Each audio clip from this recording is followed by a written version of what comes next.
Warning: this video was made by an idiot. Don't take anything seriously that is said in this video. This is purely this moron's opinion. Thanks. Okay guys, I've got some stuff planned. Today I want to do a little tier list. I've got ready right here. Well, how do I say this now? Okay, I want to rank every crest in this game based on how viable it is in speedruns. So this will be judged from a speedrunner's perspective. Even though I might not be the greatest speedrunner, but I still speedrun it, so I think I can talk on this a little bit. And yeah.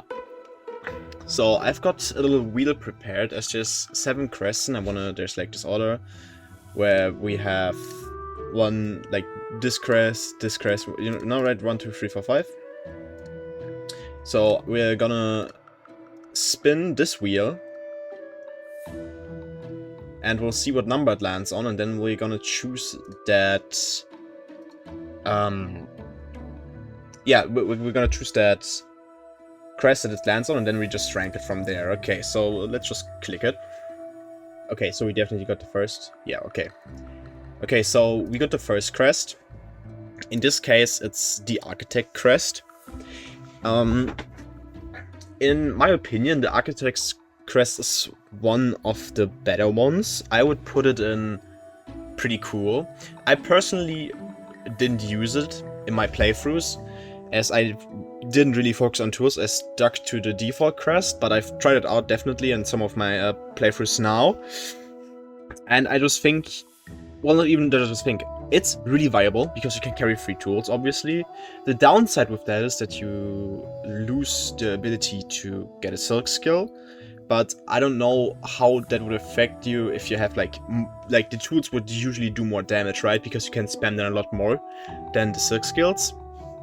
But at the same time, you can equip like stuff like the tags, the silk shots, and then like maybe the traps or anything else that does like a lot of damage for the tool department. So I think that's really great. Also, the moveset is pretty cool. So you could probably slap on Flint Slate and get like a burning attack, because I think it's like a drill and it has like multi-hit potential. So I think charge attacks are really great on this. And yeah, I think the overall moveset for me here, I think for me it's just a bit too, not too basic, because I played CREST. This is the most basic that it can get.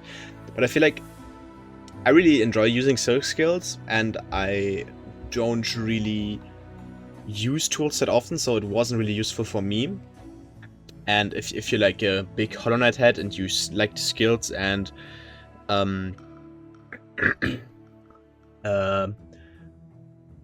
not the tools, you should definitely not equip this in your casual playthroughs. But as I said, I want to rank this from like a speedrunning perspective. And I think it won't really be utilized that much, as it's one of the crests that's like locked behind a lot of things you gotta collect. I think it's like 10 to 25 tools you gotta collect, and then you can only unlock it from the Architect, where you have to buy money, so it costs a lot. And I think you won't really lock that in except for 100%, but for 100% there's a lot better builds, I believe. But maybe that changes, because I haven't actually watched one of the any person like 100% runs, as it's a 6-hour run. But I think Monster in that video where he did the 6-hour one for the first time, he just used the Wondrous crest, as it's also really fast and quickly gettable in 100%. So I don't think it's that good in terms of speed, but I don't know, maybe there will be some threats in 100%. That's the only thing I could imagine for the Architect's crest. Otherwise, it's probably only utilized for challenge runs. Just today I watched a video of some guy beating the game with only tools. I think his name is Sampo or something. A shout out to you, bro.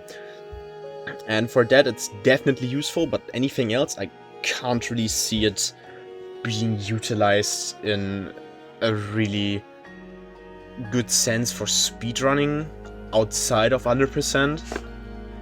And yeah, also I believe having 3 tools instead of silk skills is really new to learning new setups for the bosses. So let's say you get this in a 100% run before fighting Grandmother Silk on Endlace 2. That would change the fights by a lot, and I think you would have to find new setups and the best tools for that. And I think that's really complicated, because I'm Ooga Booga Brain, I just like default crest, Silk Spear, go, right? That's pretty simple, and you have like the Crowline tech, and maybe that doesn't work like that with this crest, but I think it can be utilized in 100% speedruns. But if we just rank it off of how good it is in speedruns, I think we gotta put it in kinda shit, not Bywater tier, because I think there's at least one crest that is a lot worse for speedrunning, of course, except for one quite niche scenario. For that it would be kinda good, but I think we're gonna have to put it in kinda shit for now. Okay, let's move on and spin the reel again. Okay, we got the last crest. Okay, the last crest is the Witch Crest. Oh, that one strikes close to home. Okay, for the Witch Crest, I'm personally a bit biased because I did my Grandmother Silk practice for speedrunning was completing the Grandmother Silk fight with the Cursed Crest, which is also on here. But I think I'm gonna count these two together. Except, no, I'm not going to do that, because the Cursed Crest is actually used for probably the cursed ending speedruns, so I'm gonna separate that. Okay, but the Witch Crest, I think it's kind of the same scenario as like in the Architect's Crest, because you don't get this after like a long and grueling quest line, and outside of that quest line, I don't believe you would be able to really utilize it in like any other category than 100%. So I'm not really too sure, because I really like the moveset and I really like most about it, you know. I think it's a really cool crest. But for speeding, I think it would do more damage, and I think it would be more useful for Grandmother Silk, for example, because you have like this down power thing where you go into enemies and it would do like a holy shit ton amount of damage if you did that to Grandmother Silk. And yeah, but in speedrunning terms, I'm not too sure.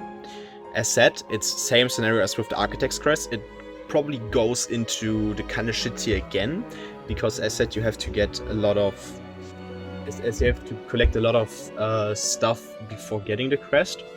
So I'd put it in kind of shit tier again, because it probably only applies to 100% speedruns where you have to get this. But otherwise, I'm not too certain this will be really utilized in any other runs. And for the runs that I run, like, okay, let's say for lower percent, you can even pick it up in low percent, because that would be a percentage. In any percent, you don't pick it up. It's way too long of a quest line to pick it up for damage output maximization. For true ending, you obviously pick Shaman Crest, which I will talk about later. And I think in all the runs that are really like popular right now, it won't be used, and it should probably, oh my god, I think it should probably belong in Bywater, because except for 100%, which is not really one run, it's really not that useful and you can't get it. I'm gonna put it in Bywater tier, but then I kinda have to put Architects too.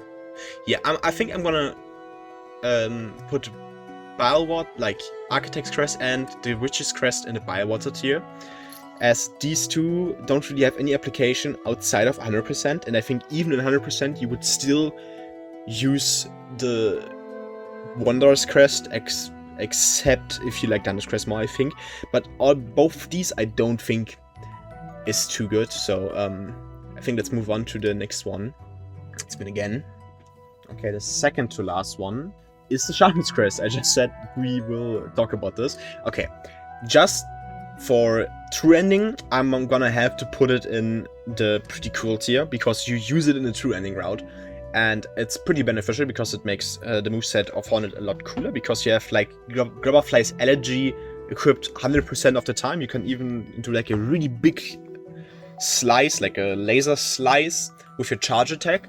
And it improves Silk skills, which you will use in true ending a lot. So this helps a ton in true ending speedruns.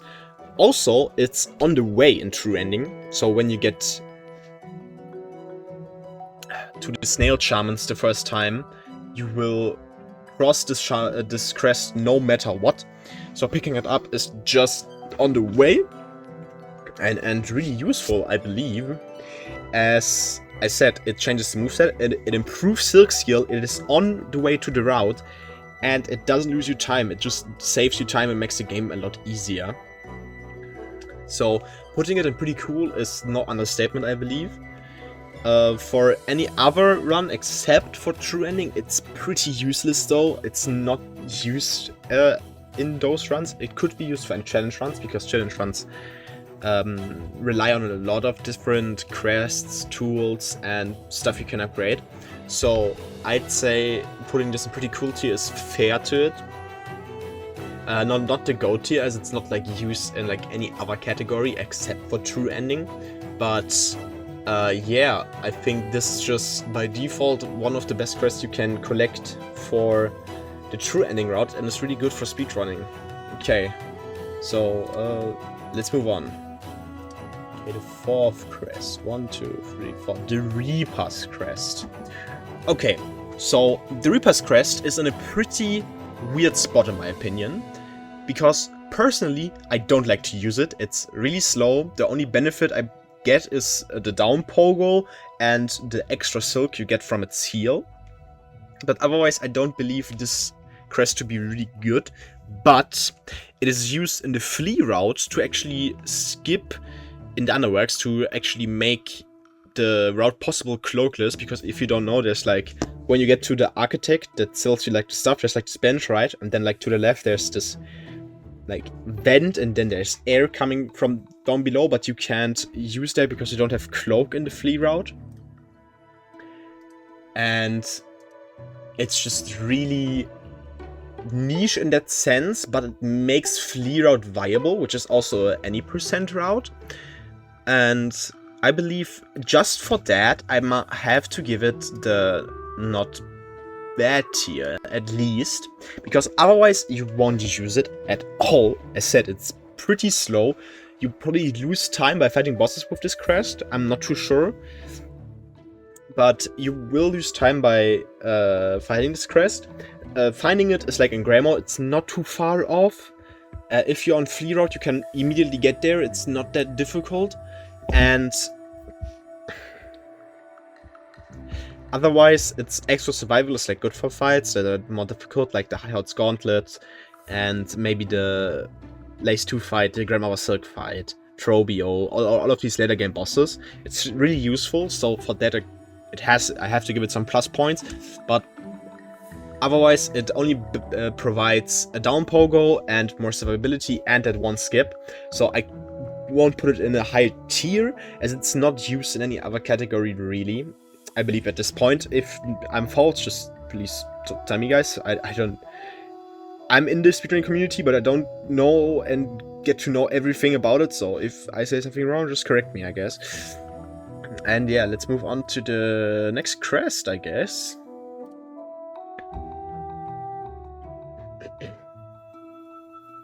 And we get the third crest. Yes. Okay, the third crest. 1, 2, 3. Wait, this is the Hunter's Crest. Okay, the Hunter's Crest, we can't discuss this. It's going in the GOAT tier. The Hunter's Crest, okay, it's not only the default crest, but it provides you with a down pogo that makes movement in this game the fastest, because if you do like a wave dash, I don't know what name they actually gave it in this speedrunning community, but I'm just gonna call it wave dash, as it reminds me of Celeste in a sense. Yeah, as said, it gives you the ability to move really quickly without dash even, because you have the null jumps. And with dash, you can do wave dashes and move really fast. So for speedrunning, it's by default really good, as it's also the default crest.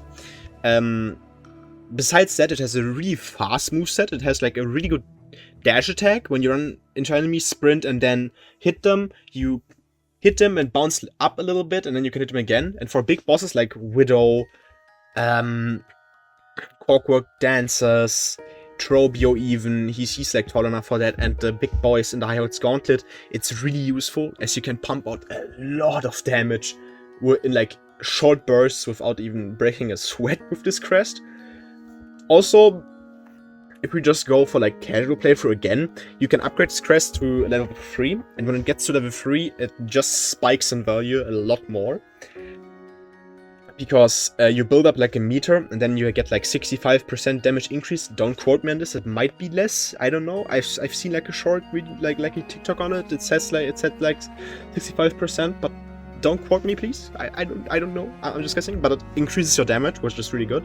But when you get hit, you lose that damage. But I actually did a video on the Lace to No Hit with the Hunter's Crest, and I didn't even know that this would increase your damage at the time. So I'm really glad I equipped that for the no-hit attempts there.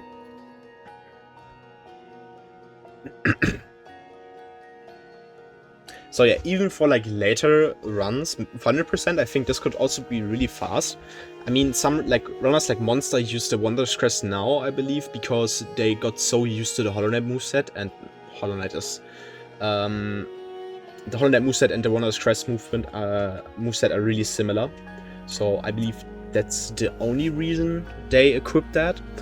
But I believe the Hunter's Crest could be really great for like maybe the last boss in the game when you don't get hit. This could be like a risky strat with like Barb Bracelet and something like that.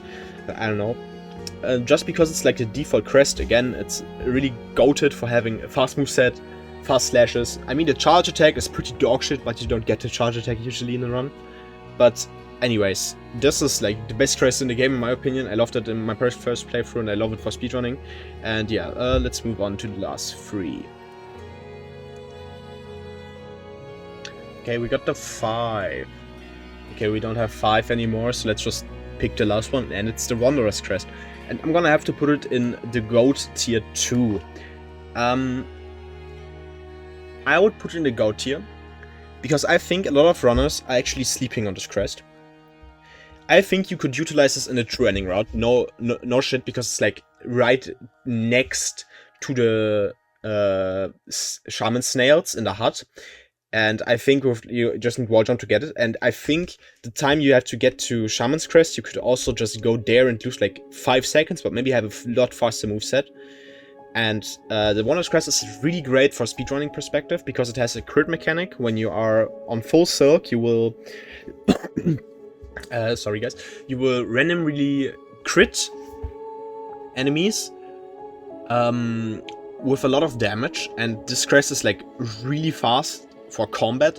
It has shorter range, but the combat with it feels great. It feels just like Hollow Knight with a little shorter nail, and you just beam the shit out of everything. Like, you just go up to something, blah blah blah blah, 6 spear, dead, you know? And I think for combat and longer runs, this could be utilized in, as a true ending, maybe 100%, not even maybe. Monster used it in 100% runs. And yeah, I think that this crest is one of the best crests in the game. It also offers some really great slots for tools, which is also probably only used in 100%, but still.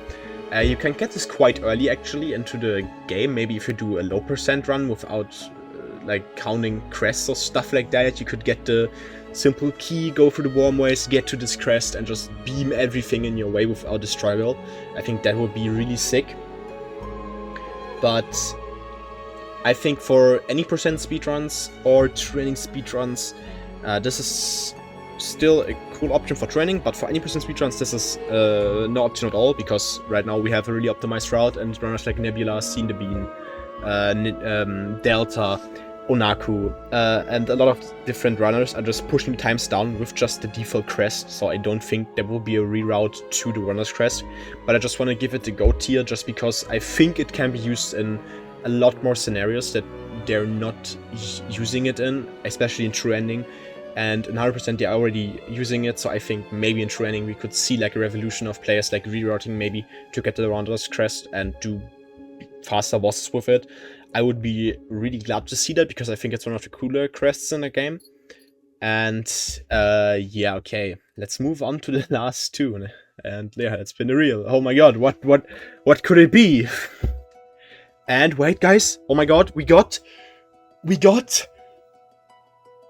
We got a 2! Oh my god! Okay. The second one is the Curse Crest. This I'm gonna give kinda shit. Now, let me explain why only kinda shit and not bile water like the Witch Crest. I'm gonna give this kinda shit because there is a run category that is called Cursed Ending Percent, and for that you have to get this crest, so it's necessary to complete it. So it already goes up in value, right? Even though you're cursed and you can't heal, you can't use silk skills, you still have the moveset of the Witch Crest, as I just explained like in the beginning. And the moveset is really good for a set GMS, Lace 2, and I think in the Cursed Ending percent run, you do every boss, get the Cursed Crest after you do every boss except for GMS, and then get it. So you won't even be held back by only using the Hunter's Crest, but I think because you don't use it the entire run, I have to give it kinda shit. Even though it's required to get the ending and the run. I still think the drawbacks are still like really tough. Also, as I said, you can't heal, you can't use silk skills, you also can't equip any oh my god, any tools at all. No red tools, no blue tools, no yellow tools at all, which is bad for like casual playthrough players because they probably don't remember the dialogue with that run, with the one. What's the name of that shit? Wait, no way. The doctor, they probably don't remember the dialogue with the doctor, that you can get yourself healed on that. So that's probably one of the reasons people would consider this like a bile water type, like a really, really bad type crest, but I must put it in kinda shit because there is a run just based around it, and it is used to fight GMS, and the moveset is not that bad. The only downsides are the ones that I just mentioned. And yeah, let's move on to the last crest, the Beast Crest. So, me personally, I would rank this in pretty cool because in my casual playthrough, I actually used the Beast Crest up until the last judge, when I then switched back to the Hunter's Crest because I thought, okay, I want to speedrun the game, so I'm gonna practice the default crest just to speedrun the game. So, yeah. Personally, I would put this in pretty cool tier. I think it's a really, really cool crest. It has a really cool moveset in my opinion, even though some people say the downwards pogo is really ass.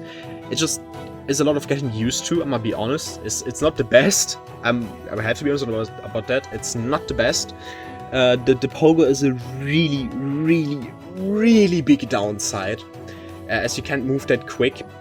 And I think in this ranking for crests for speedrunning, I have to put this in Bywater tier because it's like also really, really hidden away, in the sense that you have to progress through the entire Santa's March, have to get like all movement abilities except for Cling Grip to get there, and then like go fight an entire boss fight just to get it. And the boss fight isn't even, it's one of the bosses that is like really tough and really, really difficult for most players, me included. I don't really like it that much, to be honest. It's one of my least favorite fights in the game, but I think there has to be shit ones so that we can have great ones. But yeah, also the crest doesn't offer like any slots for tools at all. It's, as I said, far away. The moveset for speedrunning, of course, wouldn't be the greatest, as we lose the ability to wave dash. We do a little bit less damage. We can't instantly heal, which would be bad for fights like GMS, Lace 2, Diode's Gauntlet, and like all of the later game bosses. And because it's so far away and it doesn't really pay off to get it, because it doesn't give you like a crazy moveset or like crazy new stuff that you can get or fight shit faster than you would usually be able to fight them. It really just boils down to being one of the more mediocre crests in the game, and I think that's okay. Me personally, I think it's pretty cool crest, and I think most people should give it a try. It's not as bad as most people say it is. It's just a lot of getting used to. And yeah, this is the completed tier list for all the crests in Silksong from a speedrunner's perspective. This is just me rambling stupid shit for like half an hour. I'm probably gonna cut this down a little bit. And this is, of course, my opinion. You're free to disagree, you're free to argue in the comments. I would love to argue with some of you guys and hear some of your reroutes and tell me why my opinion is dumb and stupid. And yeah, come follow me on Twitch. I actually recorded this live today, and I stream most days on Saturday and Sunday, but in the next 2 weeks I will be streaming a lot more often. I can't tell you when, because I'm on fall break for school, so I don't have any exams or anything in the way of me streaming. I'm probably going to do a lot of challenge runs and any percent speed runs, and I hope some of you guys will come and look at that. But otherwise, thank you for watching. Subscribe, it would be greatly appreciated. Like the video, and yeah, have a good one, guys. Peace.